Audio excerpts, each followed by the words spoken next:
Om Shanti. Σακάρ Μούρλι, 8 Πέμπτου του 25. Ουσία.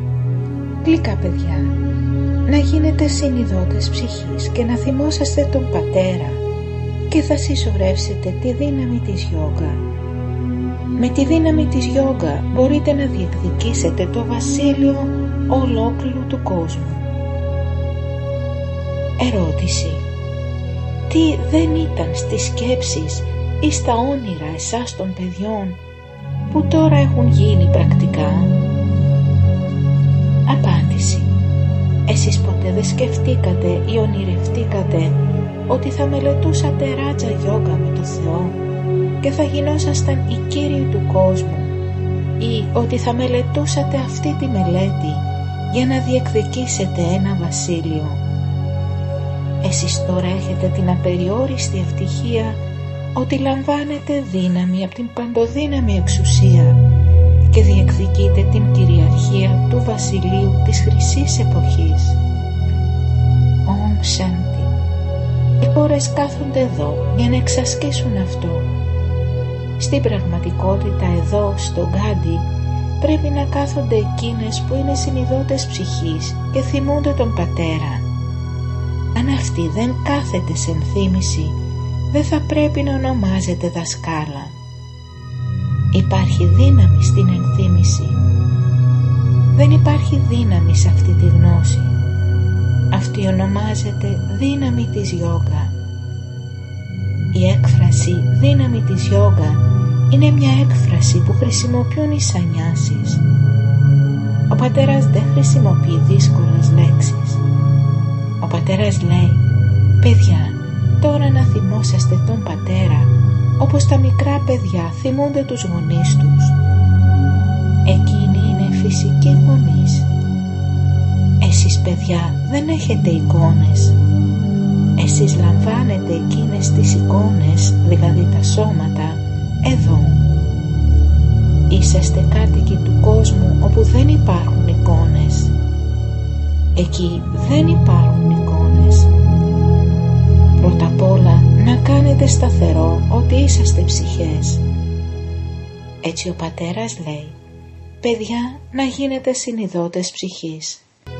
Να έχετε πίστη ότι είστε ψυχές. Ερχόσαστε από τη χώρα του Νιρβάνα. Εκείνο είναι το σπίτι όλων εσάς των ψυχών. Ερχόσαστε εδώ για να παίξετε τους ρόλους σας. Ποιος έρχεται πρώτος από όλους? Οι διάνοιές σας έχουν την επίγνωση αυτού. Κανείς άλλος στον κόσμο δεν έχει αυτή τη γνώση. Ο Πατέρας λέει, να ξεχάσετε όλες τις γραφές και λοιπά τις οποίες μελετούσατε. Οι άνθρωποι επενούν τον Σρι Κρίσνα και τον Τάδε τόσο πολύ. Επίσης επενούν τον Γκάντι τόσο πολύ. Εκείνος ο έπαινος είναι σαν αυτός να ίδρυσε αληθινά το βασίλειο του Θεού πριν να φύγει.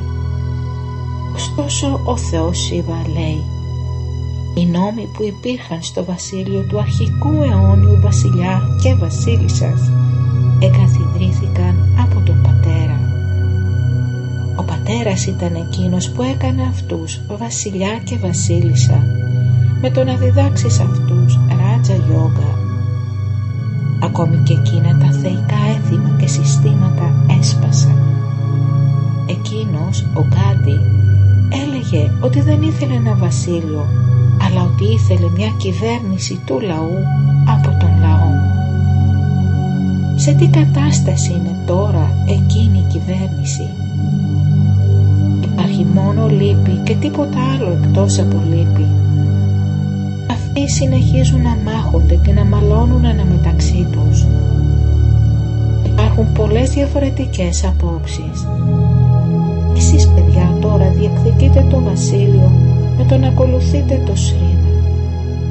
Έχετε τόση πολύ δύναμη που εκεί δεν υπάρχουν στρατοί και λοιπά. Εκεί δεν τίθεται θέμα κανενός φόβου.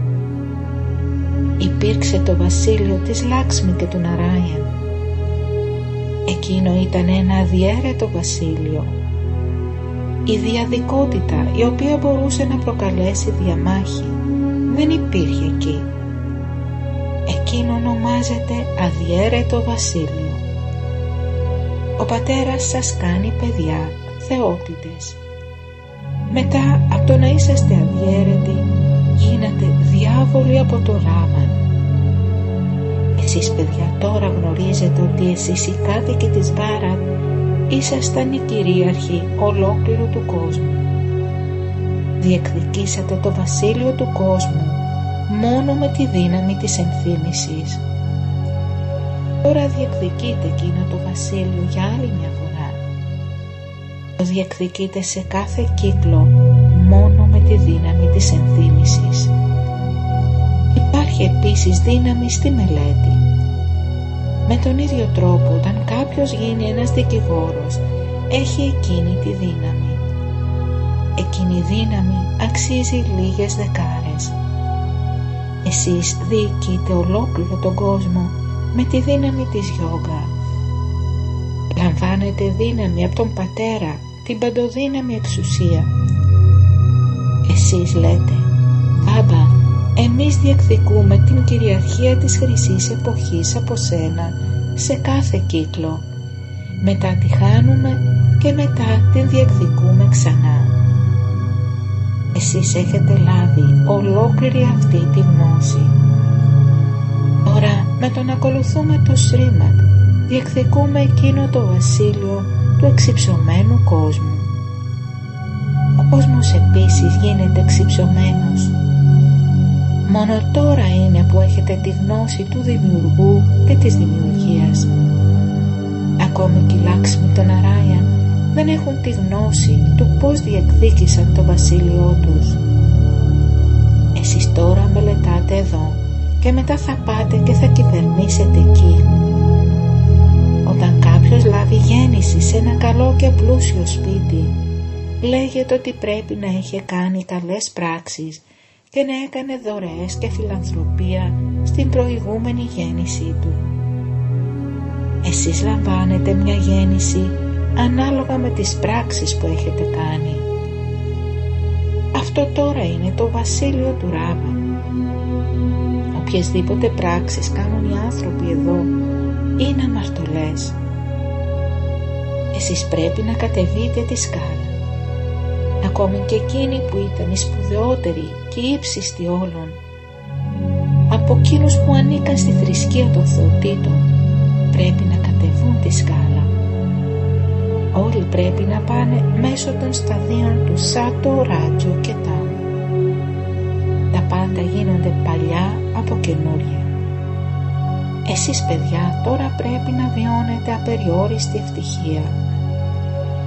Ποτέ δεν είχατε σκεφτεί ή ονειρευτεί ότι θα γινόσασταν οι κύριοι του κόσμου. Οι άνθρωποι της Βάραντ γνωρίζουν ότι υπήρξε το βασίλειο της Λάξμι και του Ναράιαν πάνω σε ολόκληρο τον κόσμο.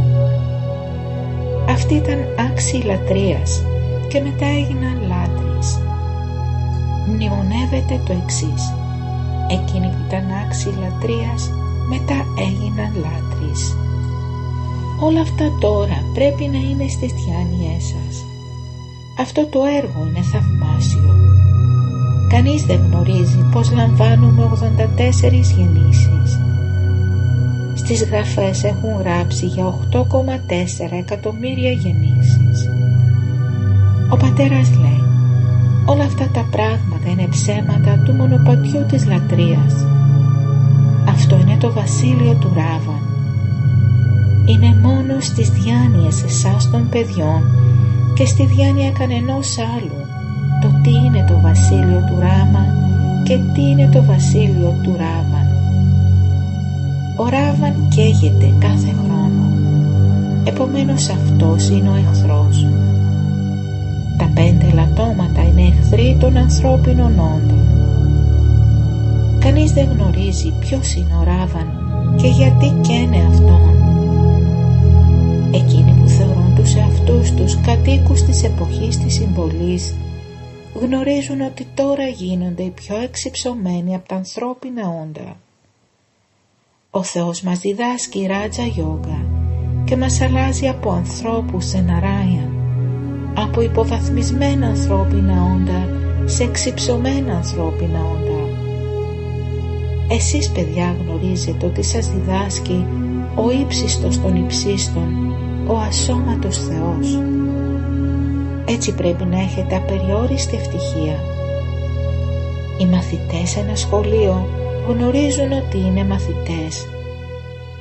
Εκείνοι οι δάσκαλοι που διδάσκουν είναι συνηθισμένοι δάσκαλοι. Εδώ σας διδάσκει ο Θεός. Εφόσον μπορείτε να διεκδικήσετε μια τόσο υψηλή θέση μέσω αυτής της μελέτης, πρέπει να μελετάτε πολύ καλά. Αυτό είναι τόσο εύκολο. Εσείς απλά πρέπει να μελετάτε για μισή ώρα με 3/4 της ώρας κάθε πρωί.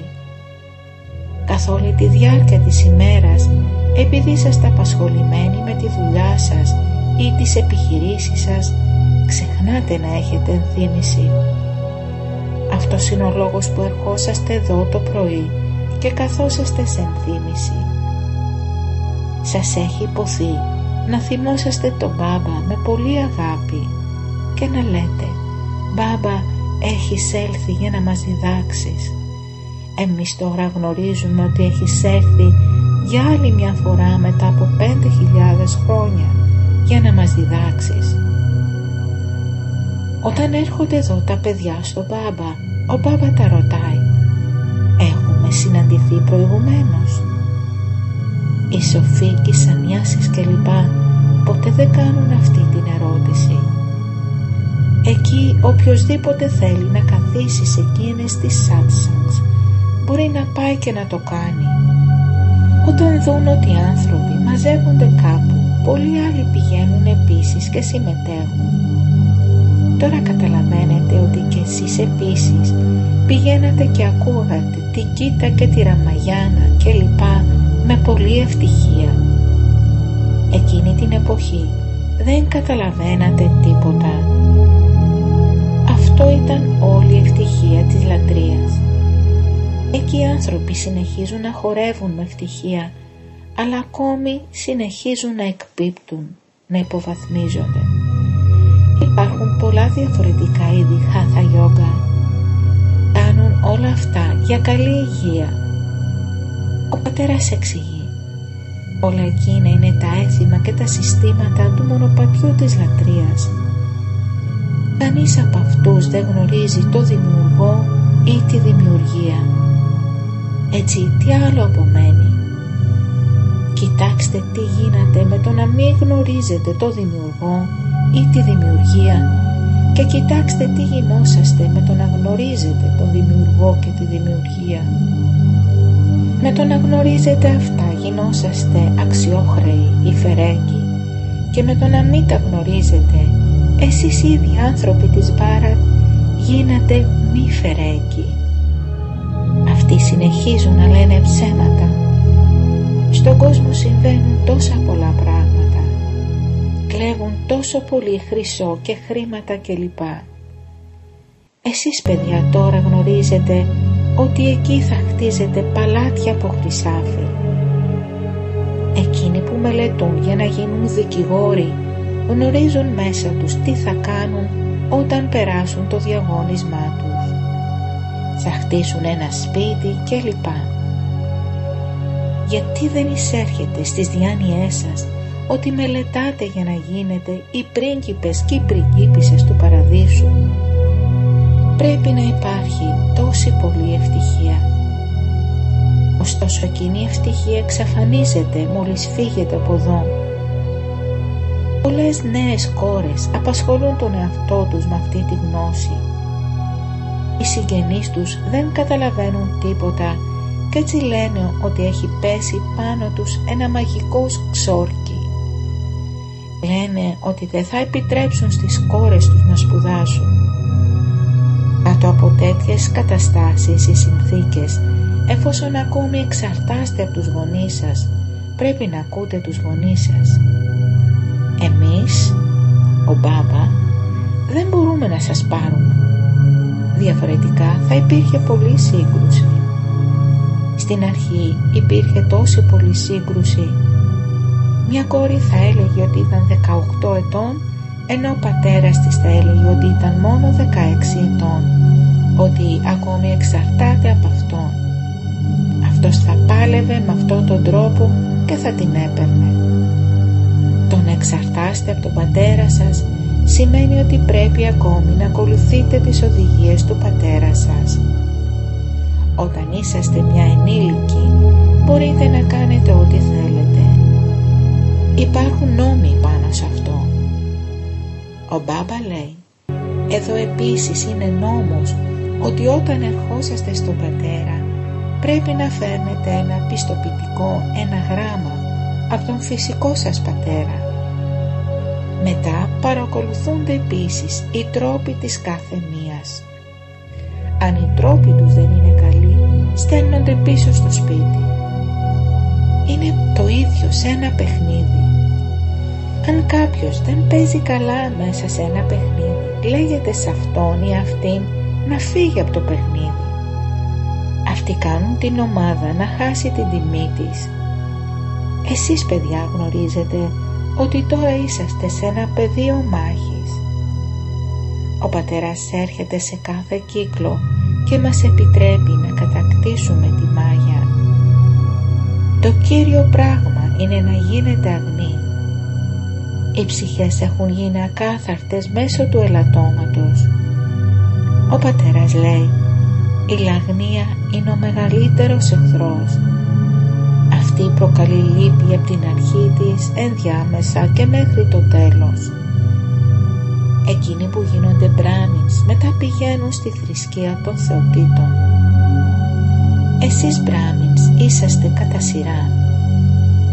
Όταν οι νυχτοπεταλούδες πηγαίνουν σε μια φλόγα, μερικές θυσιάζουν τελείως τους εαυτούς τους και πεθαίνουν, ενώ άλλες απλά περιφέρονται γύρω και πετούν μακριά.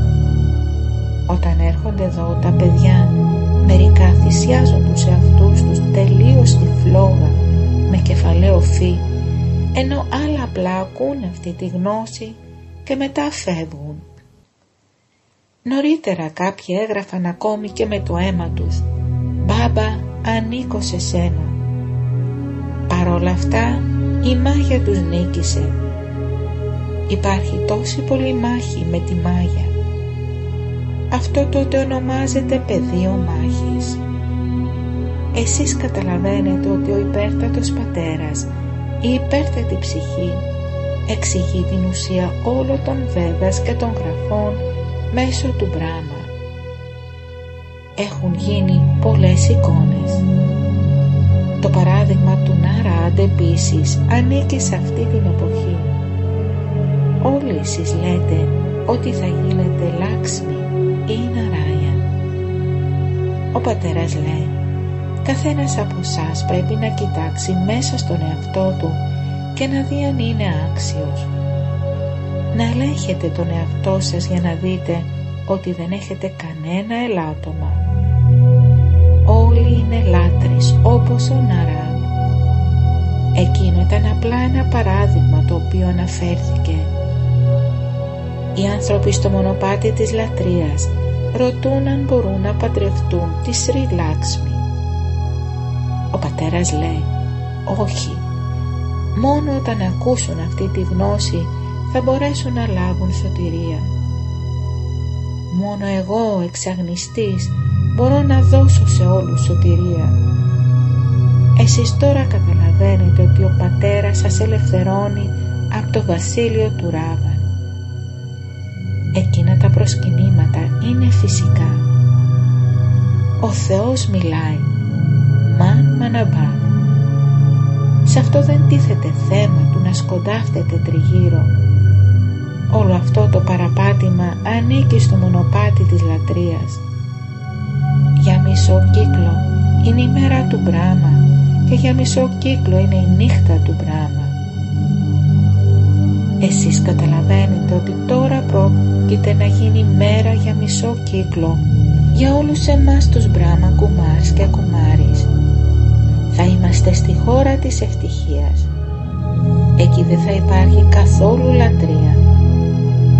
Εσείς παιδιά τώρα γνωρίζετε ότι γινόσαστε οι πιο πλούσιοι από όλους. Επομένως πρέπει να υπάρχει τόση πολλή ευτυχία. Όλοι εσείς ήσασταν σαν σκληρές πέτρες. Τώρα ο πατέρας σας τοποθετεί στην άκρη για να σας καθαρίσει και να σας γυαλίσει. Ο Μπάμπα είναι επίσης ο έμπορος κοσμημάτων. Σύμφωνα με το δράμα, ο Μπάμπα έχει λάβει ένα έμπειρο όχημα. Μνημονεύεται ένα σκανταλιάρικο παιδί. Πώς θα μπορούσε να είναι ο Σρι Κρίσνα ένα σκανταλιάρικο παιδί? Αυτός υπήρξε στη Χρυσή Εποχή. Αυτόν τον κουνάνε σε μία κούνια. Φοράει ένα στέμμα. Γιατί θα έπρεπε να ονομάζεται σκανταλιάρικο παιδί? Τα σκανταλιάρικα παιδιά είναι ακάθαρτα. Εσείς τώρα έχετε έρθει εδώ για να γίνετε όμορφοι. Ο πατέρας σας τοποθετεί στην αιχμή αυτής της γνώσης. Μόνο μια φορά σε κάθε κύκλο λαμβάνετε τη συντροφιά της αλήθειας. Όλη άλλη συντροφιά είναι ψεύτικη.